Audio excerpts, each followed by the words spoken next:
हाय hello good morning. Last class में sir हमने discuss किया था residential status of individual and HUF. Sir आज हम डिस्कस करने वाले हैं income deem to be accrued arising in India. Sir उससे पहले एक बार ये डिस्कस कर लेते हैं sir, from residential status point of view किसके हाथ में कौन सा इनकम टैक्सेबल होता है। Sir from residential status point of view individual and HUF को हमने तीन ग्रुप में डिवाइड किया था, R and O R but N और एक N R. Sir N R के हाथ में टैक्सेबल होता है इंडियन इनकम, आर के हाथ में टैक्सेबल होता है world income. Okay sir, start करते हैं पहले Indian income. Sir Indian income में दो पॉइंट है, इनकम रिसीव्ड और deem to be received in India, income accrued arising in India और deem to be accrued arising in India. ठीक है sir, what is the meaning of income received in India? Sir जो income आपको India में receive हुआ। Sir what is the meaning of income deem to be received in India? Sir ऐसा कोई income जो actual में देखा जाए तो आपको इंडिया में रिसीव नहीं हुआ है, बट हम मान लेंगे कि सर वो इंडिया में रिसीव हुआ है। नेक्स्ट सर इनकम एक्रूइंग और अराइजिंग इन इंडिया। सर जो इनकम आपने इंडिया में अर्न किया, income deem to be accrue और एराइजिंग इन इंडिया। सर ऐसा इनकम जो एक्चुअल में देखा जाए तो आपने इंडिया में एक्रू एंड एराइज नहीं किया है, बट हम मान लेंगे that income has been accrued और arising in India. Sir that is your income deem to be accrued और एराइजिंग इन इंडिया। ठीक है सर, ये है आपका Indian income total.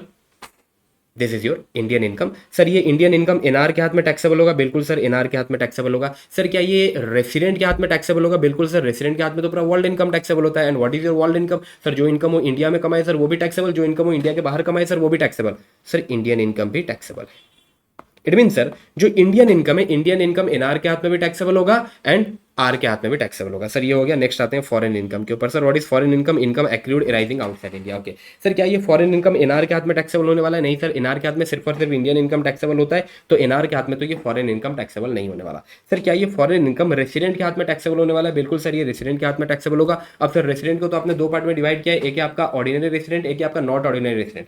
Sir ordinary resident के हाथ में तो ये फॉरेन इनकम टैक्सेबल होगा सर, इसमें कोई डिस्कशन ही नहीं है। सर नॉट ऑर्डिनरी रेसिडेंट के हाथ में ये फॉरेन इनकम टैक्सेबल तो होगा, but subject to certain condition, and the condition is if this foreign income is from a business controlled in India or profession set up in India, in that case this foreign income will be taxable in the hand of R but NOR। otherwise sir ये foreign income R but NOR के हाथ में taxable नहीं होने वाला। Sir एक छोटे से एग्जांपल से समझते हैं। लेट सपोज सर मेरा जो रेसिडेंशियल स्टेटस है, मेरा रेसिडेंशियल स्टेटस है R but NOR। सर मेरा एक बिजनेस है यूएसए में। सर जो यूएसए वाला बिजनेस है सर, रॉ मटेरियल प्रोक्योरमेंट हम यूएसए में करते हैं, मैन्युफैक्चरिंग सर यूएसए में होता है, फिनिश गुड्स बनने के बाद फिनिश गुड्स को हम सेल यूएसए में करते हैं। बट बीइंग ए ओनर मैं इंडिया में बैठे बैठे मेरे यूएसए वाले बिजनेस को कंट्रोल कर रहा हूं। अब sir this is a business controlled in India. अब सर यहां से कोई भी इनकम होता है, that income will be foreign income and this income will be taxable in my hand considering me as a resident but not ordinary resident. Clear है? बराबर sir. Next profession setup in India. Sir I am a professional, मैं India में बैठे बैठे काम करता हूँ। Sir मेरे जो क्लाइंट्स हैं ना, मेरे क्लाइंट्स बैठे हुए हैं कनाडा में, मेरे सारे क्लाइंट्स हैं कनाडा के। कनाडा वाले क्लाइंट्स हैं, उनको मैं इंडिया से सर्विसेज प्रोवाइड कराता हूँ, मेरा सेटअप इंडिया में है। क्लाइंट्स को जो फी पे करना होता है, मेरे कनाडा में ही एक बैंक अकाउंट है, कनाडा वाले बैंक अकाउंट में वो फी पे कर लेते हैं। This is your profession setup in India. Sir ये प्रोफेशन से जो भी इनकम आएगा that is a foreign income and this foreign income will be taxable in my hand considering me as a resident but not ordinary resident. ठीक है sir, it means sir any foreign income from a business controlled in India और from a profession setup in India that will be taxable in the hand of R but in R. Sir what about other foreign income? Sir what is the meaning of other foreign income? Sir foreign income जो यहाँ से नहीं आ रहे sir, जैसे कि let suppose मेरे पास UK के कुछ बॉन्ड्स थे और यूके के बॉन्ड्स के ऊपर मेरे को कुछ इंटरेस्ट मिलता है। अब सर ये जो इंटरेस्ट है ना, ये इंटरेस्ट मेरे को मिला भी यूके में है, बराबर। सर ये जो इंटरेस्ट मेरे को मिला on this UK based bonds, sir this are foreign incomes. बिल्कुल सर फॉरेन इनकम है, बट सर क्या ये foreign income business control in India और प्रोफेशन सेटअप इन इंडिया से आ रहा है? नहीं सर, यहाँ से नहीं आ रहा है। In that case this foreign income will not be taxable in my hand considering me as a resident but not ordinary resident. लेकिन सर अगर मैं रेसिडेंट एंड ऑर्डिनरी रेसिडेंट होता, लेकिन अगर मैं रेसिडेंट एंड ऑर्डिनरी रेसिडेंट होता, in that case interest from this UK based bond received in UK, sir वो taxable हो जाता मेरे हाथ में। लेकिन सर अगर मैं एक नॉन रेसिडेंट होता सर, ये मेरे हाथ में टैक्सेबल नहीं होता। आई होप इट इज क्लियर और हम आगे बढ़ सकते हैं। इन शॉर्ट सर मैं ऐसा कह सकता हूं, एनआर के हाथ में इंडियन इनकम टैक्सेबल होता है आर, बट एनओआर के हाथ में टोटल इंडियन इनकम टैक्सेबल होता है and R and O R के हाथ में पूरा वर्ल्ड इनकम टैक्सेबल होता है। I hope it is clear. आगे बढ़ते हैं नेक्स्ट। सर नेक्स्ट जो आपका डिस्कशन था आज का,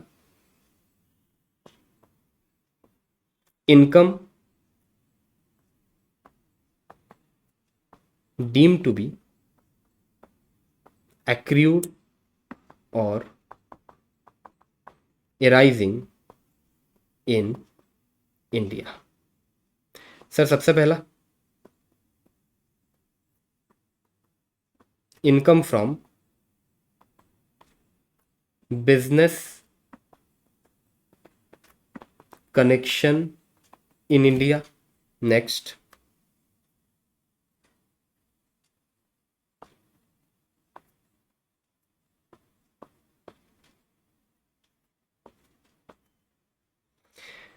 income from property in India, income from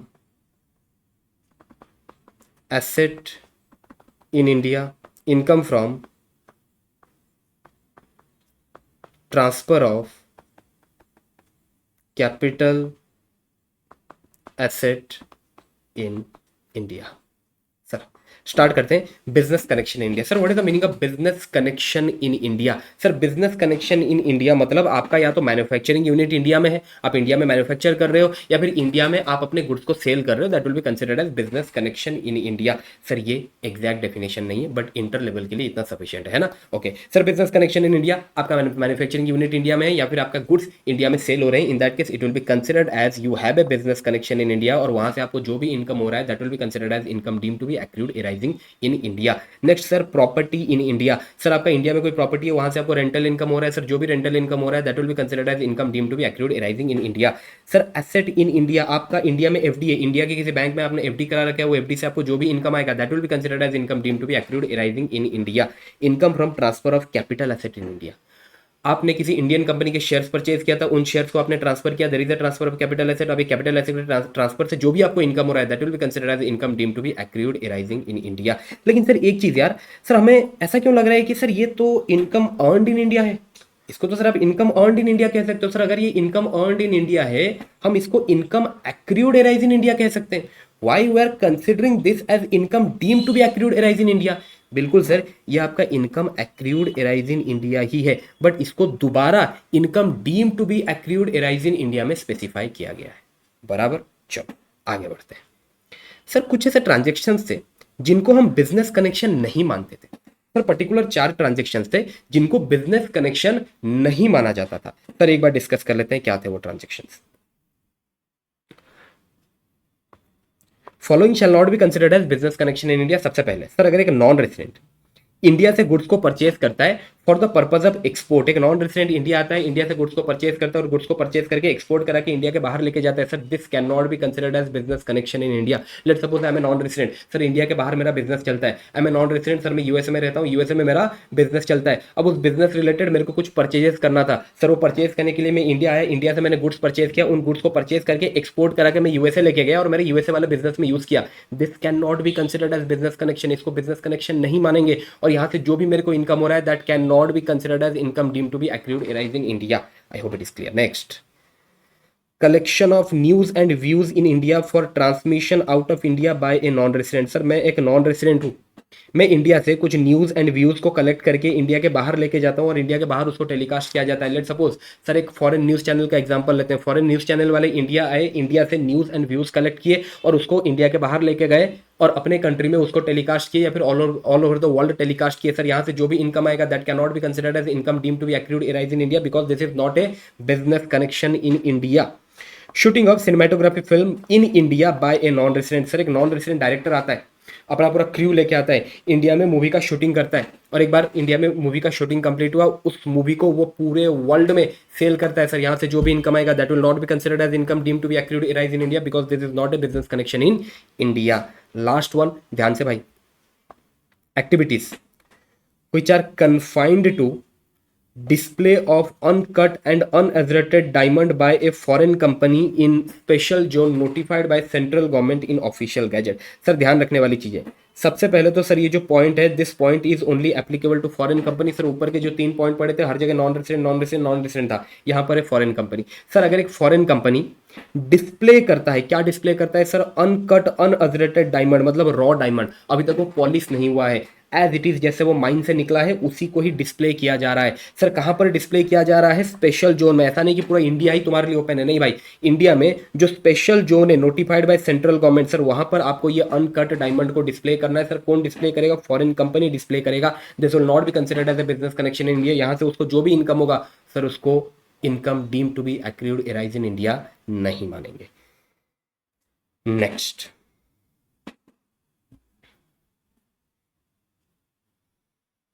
sir point number 1 अपना कंप्लीट हुआ। Second point, sir second point था अपना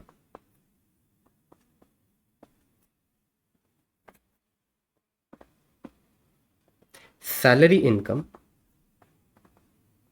from service rendered in India, whether income is before or after rendering of such services. Sir ये वाले point को हम एक बहुत बढ़िया एग्जांपल से समझे थे। मिस्टर ए 25 साल इंडिया में जॉब करता है। मिस्टर ए 25 साल इंडिया में जॉब करता है, उसके बाद उसका रिटायरमेंट का एज हो जाता है, वो रिटायर हो जाता है और रिटायर होके वो परमानेंटली यूके में सेटल हो जाता है। यूके में उसका बेटा था, अपने बेटे के पास जाके वो सेटल हो जाता है। सर जब वो 25 साल इंडिया में जॉब कर रहा था और उसको सैलरी मिल रहा था, सर क्या वो income deem to be accrued arise in India है? बिल्कुल sir, that is your income deem to be accrued arise in India. Salary income from service rendered in India, जब 25 साल उसने सर्विस रेंडर किया उसके अगेंस्ट में उसे जब सैलरी मिल रहा था, sir that is your income deem to be accrued arise in India. Sir उसमें कोई डाउट वाला बात है नहीं। सर 25 साल के बाद जब वो रिटायर होकर यूके चला जाता है, यूके में परमानेंटली सेटल हो जाता है अपने बेटे के पास। सर अगर वो परमानेंटली यूके में सेटल हो चुका है, सर आज के डेट में उसका रेसिडेंशियल स्टेटस क्या है? सर उसका रेसिडेंशियल स्टेटस है NR.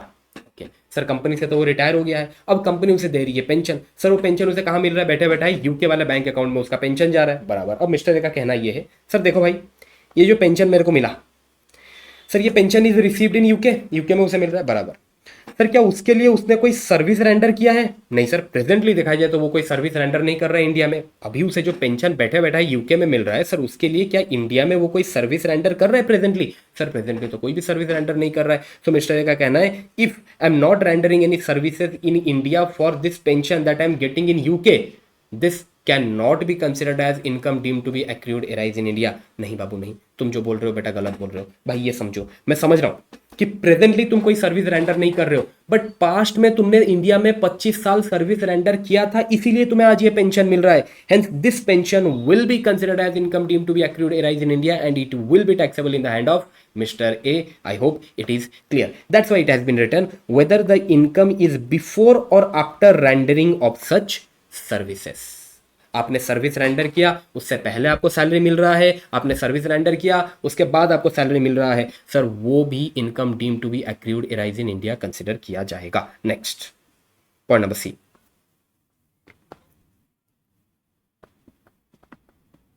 Salary paid by government of India to a Indian citizen for service rendering outside India.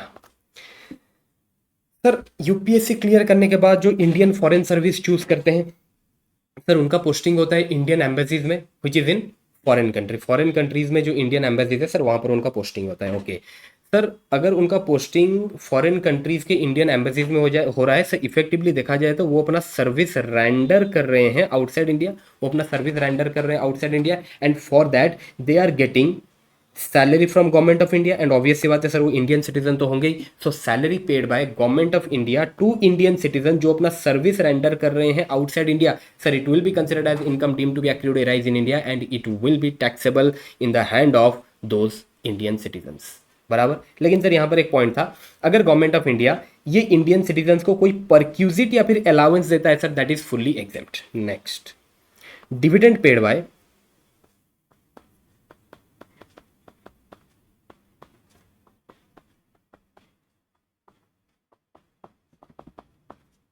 Indian company to outside India. अगर एक इंडियन कंपनी डिविडेंड पे कर रहा है outside India sir, that will be considered as income deemed to be accrued arising in India. Next sir, जो अपने 3 point था, एक था सर रॉयल्टी के ऊपर, सॉरी एक था आपका इंटरेस्ट के ऊपर, उसके बाद था रॉयल्टी, उसके बाद था आपका FTS fee for technical services. Sir अभी उसके ऊपर डिस्कशन है। सर आज मेरे को एक्चुअली पढ़ाना यही था, है ना। ऊपर का तो जो मैंने पढ़ा है सर वो ठीक है, बट आज जो मेरा मेन फोकस है सर इसके ऊपर है। ओके, इसको अपने को अच्छे से रिवाइज करके चलना है। मैं ये आपको एग्जाम्पल के थ्रू कराने वाला हूँ। जो थ्योरेटिकल पॉइंट था वो मैं नहीं लिखा रहा हूँ, ठीक है, वो आप एक बार खुद रीड कर लेना प्लीज। एक बार ये एग्जाम्पल सर देखो। सर मिस्टर ए, ये है अपना नॉन रेसिडेंट। इधर है सर अपना government, it can be central government, state government, any government of India. Sir जो अपना गवर्नमेंट है वो गया मिस्टर ए के पास। मिस्टर ए एनआर है, बैठा हुआ है यूएसए में। गवर्नमेंट जाता है मिस्टर ए के पास, मिस्टर ए से एक लोन लेता है 10 करोड़ रुपए का। This is amount of loan. Sir government गया यूएसए, लोन एग्रीमेंट कहां पर हुआ? यूएसए में। मिस्टर ए गवर्नमेंट को पैसा कहां पर दिया? यूएसए में। गवर्नमेंट वो पैसा लेके इंडिया आता है, गवर्नमेंट वो पैसा लेके इंडिया आता है। अब गवर्नमेंट इस अमाउंट के ऊपर एक इंटरेस्ट पे करता है मिस्टर ए को 1 CR का। Sir this 1 CR will be considered as income deem to be accrued arising in India. भले ही सर एग्रीमेंट यूएसए में हुआ था, अमाउंट जो लोन अमाउंट का ट्रांसफर सर वो यूएसए में हुआ था, मिस्टर ए एक दिन के लिए भी इंडिया नहीं आया है, मैटर नहीं करता, फिर भी this interest will be considered as income deem to be accrued arising in India. Sir this is your interest of 1 CR, it will be considered as income deem to be accrued arising in India. I hope it is clear. चलते हैं sir next part पे, point E. अभी हम interest में, उसके बाद फिर royalty, उसके बाद फिर FTS. Sir next point mister A, भाई अपना एनआर है, बैठा हुआ है यूएसए में। सर इस बार लोन लेने जाता है mister B. Mister B is a resident, mister B is a resident. Mister B गया मिस्टर ए के पास, एक लोन लाता है 10 करोड़ रुपए का। अगेन सर सेम बात, सर लोन एग्रीमेंट कहाँ पर हो रहा है? सर लोन एग्रीमेंट हो रहा है आपका यूएसए में। सर अमाउंट कहाँ पर ट्रांसफर हो रहा है? सर अमाउंट भी मिस्टर ए मिस्टर बी को ट्रांसफर करता है यूएसए में। मिस्टर बी वो पैसा लेके इंडिया आता है, मिस्टर बी वो पैसा लेके इंडिया आया। अब इंडिया में मिस्टर बी इस पैसे को यूज करता है। सर जो अमाउंट जो 10 करोड़ का वो लोन लेके आया था, वो 10 करोड़ के लोन को वो यूज करता है इन हिज इंडियन बिजनेस और प्रोफेशन। सर मिस्टर बी का इंडिया में एक बिजनेस या फिर एक प्रोफेशन चल रहा था सर, उसमें वो इस लोन अमाउंट को इन्वेस्ट करता है। Very good sir. In that case sir mister B जो भी इंटरेस्ट पे करेगा मिस्टर ए को, that will be considered as income deem to be accrued arise in India and it will be taxable in the hand of mister A. Sir mister A के हाथ में ये interest taxable होने वाला है, considering it as income deem to be accrued arise in India. I hope it is clear. Let suppose mister B यहां पर interest पे कर रहा है 1 करोड़ रुपए का interest amount. Sir it will be taxable in the hand of mister A non resident. Clear sir. Next sir क्या हो अगर mister B, sir same example continue करते हैं, बस थोड़ा सा चेंज करूंगा यहां पर।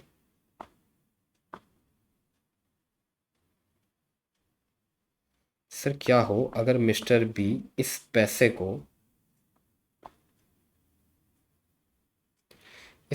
को यूज किया होता in India to earn some income from any source in India, used the amount to earn some income from any source in India। मतलब सर मतलब यहाँ पर मिस्टर बी क्या कर रहा है? जो अमाउंट वो बोरो करके लेके आया था ना, उस अमाउंट को वो इंडिया में एफडी कराता है या फिर इंडिया के स्टॉक मार्केट में इन्वेस्ट करता है। Use the amount to earn some income from any source in India. In that case also mister B जो भी इंटरेस्ट पे कर रहा है मिस्टर ए को, this 1 CR of interest will be considered as income deemed to be accrued arise in India and it will be taxable in the hand of Mr. A. I hope clear. Next sir, sir लेकिन क्या हो अगर यहाँ पर अगर mister B इस पैसे को अपने इंडियन बिजनेस और प्रोफेशन में इन्वेस्ट ना करके अपने नेपाल के बिजनेस और प्रोफेशन में इन्वेस्ट किया होता। मिस्टर बी का एक बिजनेस या फिर एक प्रोफेशन है नेपाल में, एक बिजनेस या फिर एक प्रोफेशन है आउटसाइड इंडिया, सर उसमें अगर वो पैसे को इन्वेस्ट किया होता, in that case this interest will not be considered as income deem to be accrued arise in India, और ये इस एनआर के हाथ में टैक्सेबल नहीं होने वाला। क्लियर है? Next sir. सर अगर वो पैसे को इंडिया में यूज ना करके कहीं और यूज किया होता, अगर वो पैसे को एफडी कराया होता जापान के किसी बैंक में, या फिर वो पैसे को इन्वेस्ट किया होता जापान के स्टॉक एक्सचेंज में, जापान के किसी कंपनी में वो पैसे को इन्वेस्ट किया होता, sir in that case this interest will not be considered as income deem to be accrued arise in India. बराबर सर। इन शॉर्ट बात बस ये है, अगर एक नॉन रेसिडेंट पैसा बोरो करके लेके आया है और वो उस बोरोड अमाउंट को इन्वेस्ट कर रहा है अपने इंडियन बिजनेस और प्रोफेशन में, या फिर वो उस बोरोड अमाउंट को यूज कर रहा है to earn some income from any source in India, in that case interest paid by that resident will be considered as income deem to be accrued arise in India. Next,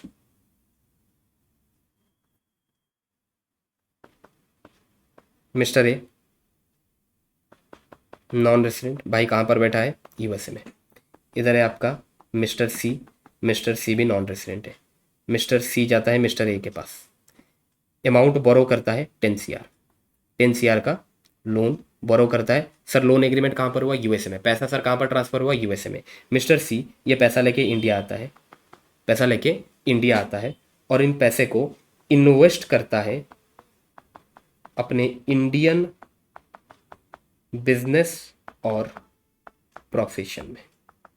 sir इस बार पैसा बोरो कौन किया है? Non resident बोरो किया है, और non resident उस borrowed amount को इन्वेस्ट कर रहा है अपने इंडियन बिजनेस और प्रोफेशन में। In that case interest paid by mister C to mister A that is of 1 CR interest will be considered as income deem to be accrued arising in India. बराबर है sir. लेकिन sir क्या होता अगर mister सी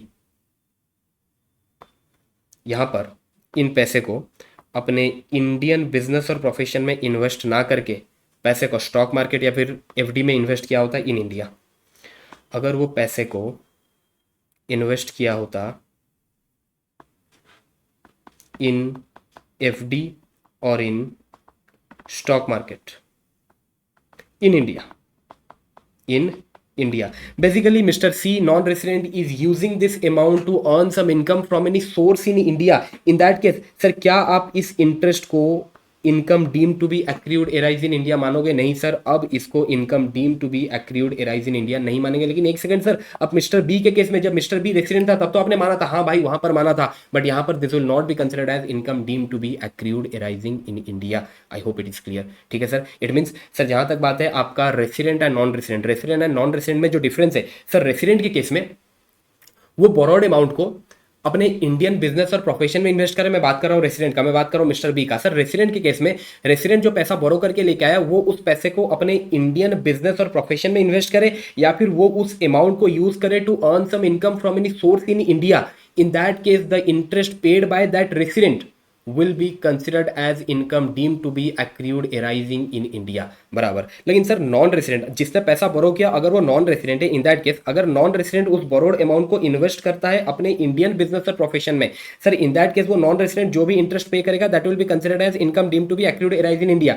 लेकिन अगर वो non resident उस पैसे को यूज करता है to earn some income from any source in India, in that case interest paid by that non resident will not be considered as income deemed to be accrued arise in India. I hope it is clear. Okay sir.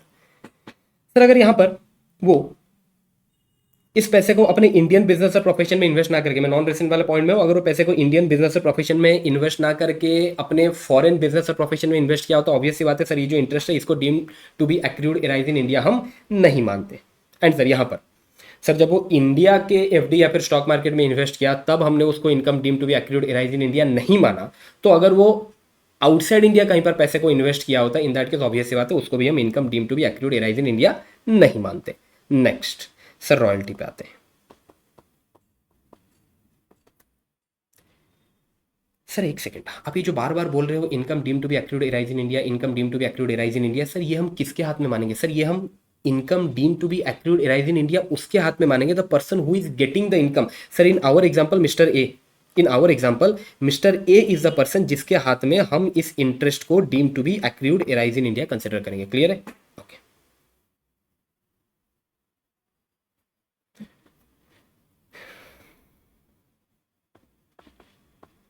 Mister A non resident, भाई बैठा हुआ है USA में, उसके पास जाता है government, government mister A के पास जाता है, मिस्टर ए यूएसए में बैठा हुआ है, गवर्नमेंट इस बार मिस्टर ए से रहता है राइट, प्रॉपर्टी और इंफॉर्मेशन। राइट, प्रॉपर्टी और इंफॉर्मेशन, RPI, राइट, प्रॉपर्टी और इंफॉर्मेशन। और गवर्नमेंट उसके बदले में मिस्टर ए को पे करता है royalty. Sir this royalty will be considered as income deemed to be accrued arise in India. This royalty will be considered as income deemed to be accrued arise in India. अच्छा एक second, एक काम करें क्या, ऊपर हम लिख लें क्या? एक बार रुको, मैं यहाँ से ना एक बार लिख लेता हूँ।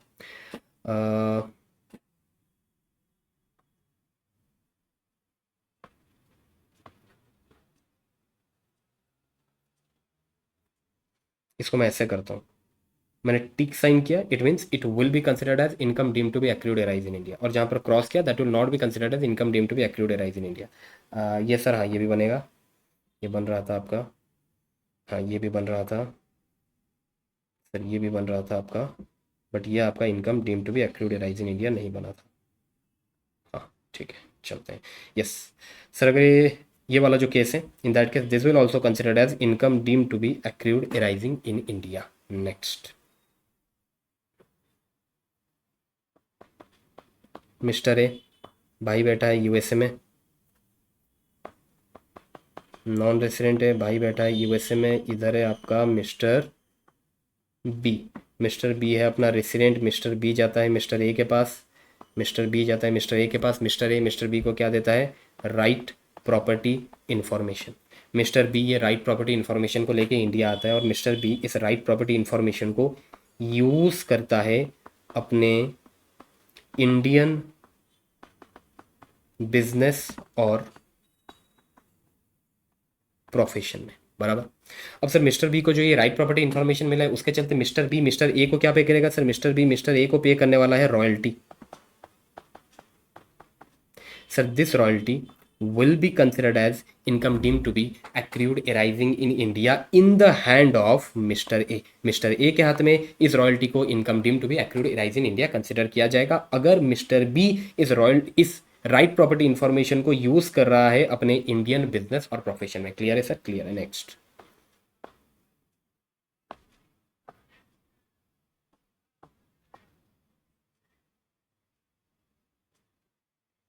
सेम एग्जांपल सर, यहां पर बस थोड़ा सा चेंज करेंगे। सर मिस्टर बी अगर इस राइट प्रॉपर्टी इंफॉर्मेशन को यूज करता है to earn some income from any source in India, it means mister B क्या करता है, इस राइट प्रॉपर्टी इंफॉर्मेशन को ट्रांसफर करता है, transferred to mister D in India. Mister B इस राइट प्रॉपर्टी इंफॉर्मेशन को इंडिया लाने के बाद इंडिया में मिस्टर डी को ये राइट प्रॉपर्टी इंफॉर्मेशन वो ट्रांसफर कर देता है। Basically mister B is using this right property information to earn some income from any source in India. In that case also sir जो भी royalty mister B mister A को pay करने वाला है, मिस्टर ए के हाथ में this royalty will be considered as income deem to be accrued arising in India. I hope it is clear.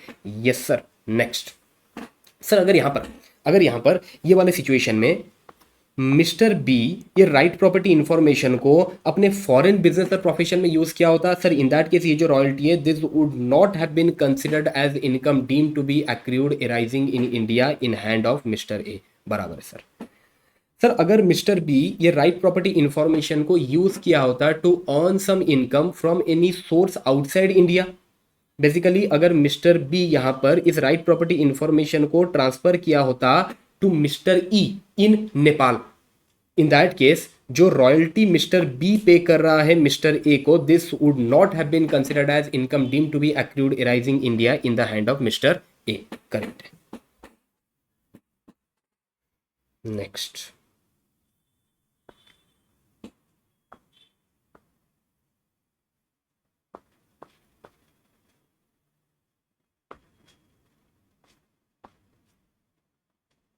Mister C, और मिस्टर सी है non resident. Sir mister C non resident है, अपना जो non resident है mister C, वो mister A के पास जाते हैं। मिस्टर ए बैठा हुआ है यूएसए में, एग्रीमेंट उनके बीच में कहाँ पर होता है सर, यूएसए में एग्रीमेंट होता है, और mister A right property information देता है मिस्टर सी को। मिस्टर सी वो राइट प्रॉपर्टी इन्फॉर्मेशन लेके इंडिया आता है, और वो उस राइट प्रॉपर्टी इन्फॉर्मेशन को अपने इंडियन बिजनेस और इंडियन प्रोफेशन में यूज करता है। In that case royalty paid by mister C to mister A will be considered as income deem to be accrued arising in India. Sir ये बनेगा आपका income deem to be accrued arising in India. Okay sir, क्या हो अगर mister C इस right property information को use करे to earn some income from any source in India. Basically mister C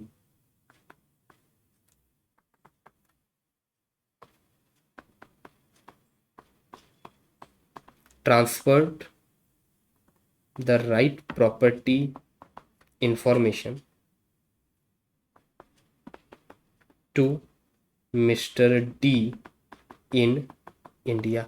Mr. C used this right property information to earn some income from any source in India. In that case also, this royalty paid by Mr. C, non-resident, will be considered as income deemed to be accrued arising in India in the hand of Mr. A.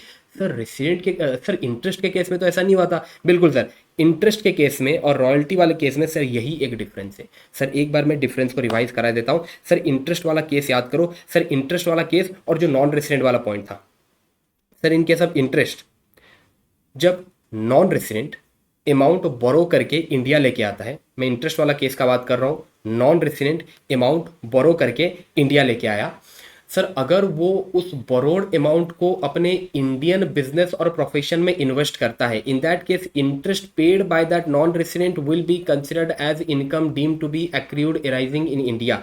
लेकिन sir अगर वो non resident उस borrowed amount को use करता है to earn some income from any source in India, in that case interest paid by that non-resident will not be considered as income deemed to be accrued arising in India। Sir ये मैं interest का बात किया, लेकिन sir अगर आप यहाँ पर रॉयल्टी वाले पार्ट का बात करो, सर इनके सब रॉयल्टी, जब non resident right property information लेके इंडिया आया, जब वो non resident right property information लेके इंडिया आया, चाहे वो उस राइट प्रॉपर्टी इंफॉर्मेशन को अपने इंडियन बिजनेस और प्रोफेशन में यूज करे, चाहे वो उस राइट प्रॉपर्टी इंफॉर्मेशन को यूज करे in India to earn some income from any source in India, in both the cases royalty paid by that non-resident will be considered as income deemed to be accrued arising in India। Sir interest वाले case में जब वो borrowed amount को use कर रहा था to earn some income from any source in India, sir in that case जो interest को पे कर रहा था उसको हम income deemed to be accrued arising in India नहीं माने थे, but in case of royalty sir उसको माना जाएगा। I hope the difference is clear. Thank you. Next sir, यहाँ पर ये जो नॉन रेसिडेंट वाला केस था, सर यहाँ पर अगर वो इस राइट प्रॉपर्टी इंफॉर्मेशन को अपने फॉरेन बिजनेस और प्रोफेशन में यूज किया होता, ऑब्वियस सी बात है सर जो रॉयल्टी वो पे कर रहा है that would not have been considered as income deemed to be accrued arise in India. Sir अगर वो इस राइट प्रॉपर्टी इंफॉर्मेशन को यूज किया होता to earn some income from any source outside India, sir in that case obvious सी बात है जो royalty वो पे कर रहा है that would not have been considered as income deemed to be accrued arising in India. Sir royalty control C control B FTS. Sir FTS में होता क्या है, एफटीएस में मिलेगा टेक्निकल सर्विसेज एंड उसके बदले में पे किया जाता है फी फॉर टेक्निकल सर्विसेज, बराबर। तो एफटीएस वाला पॉइंट मैं दोबारा एग्जांपल के थ्रू और डिस्कस नहीं करवा रहा हूँ, एक बार आप लोग रीड कर लेना, क्योंकि जो रॉयल्टी वाला पॉइंट जैसा है same as it is FTS वाला पॉइंट है, तो एक बार आप लोग खुद रीड कर लेना। सर एफटीएस वाला पॉइंट मैं आपकी रीडिंग के लिए छोड़ा,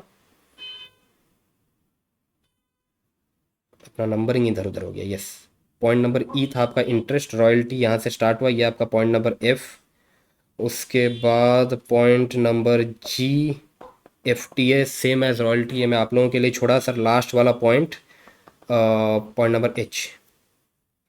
अच्छा, रॉयल्टी एंड एफटीएस का डेफिनेशन भी मैं दे रखा हूँ, वो एक बार रीड कर लेना, that can be a theoretical question, definition of royalty can be a theoretical question, वो एक बार आपको याद रखना पड़ेगा। Sir point number H, sir point number H ये कहता है if there is a gift of money, if there is a gift of money, gift of money, sir कौन किसको मनी गिफ्ट कर रहा है, sir gift of money by a resident to A non resident, resident but not ordinary resident or non-resident. This will be considered as income deemed to be accrued arise in India in hand of these people. Sir gift किसको मिल रहा है? Sir non resident को मिल रहा है, resident but not ordinary resident को मिल रहा है, या फिर नॉन रेसिडेंट को मिल रहा है? सर क्या गिफ्ट मिल रहा है? मनी मनी मनी, पैसा पैसा सर गिफ्ट में मिल रहा है। और कौन गिफ्ट दे रहा है? Who is giving the gift? Sir resident is giving the gift. This will be considered as income deemed to be accrued arise in India in the hand of this non-resident, resident but not ordinary resident, or sorry, foreign company. This will be foreign company. Third one will be your foreign company. Non-resident, resident but not ordinary resident, or foreign company. This will be considered as income deemed to be accrued arise in India in hand of these people. Okay, with this sir आज का अपना discussion complete हुआ। Sir next हम start करने वाले हैं salary. Sir salary में मैं सबसे पहले आपको रिवाइज कराने वाला हूँ ग्रेचुटी, पेंशन, लीव एनकैशमेंट वाला पार्ट। चलो मिलते हैं आपको नेक्स्ट वीडियो में। Thank you.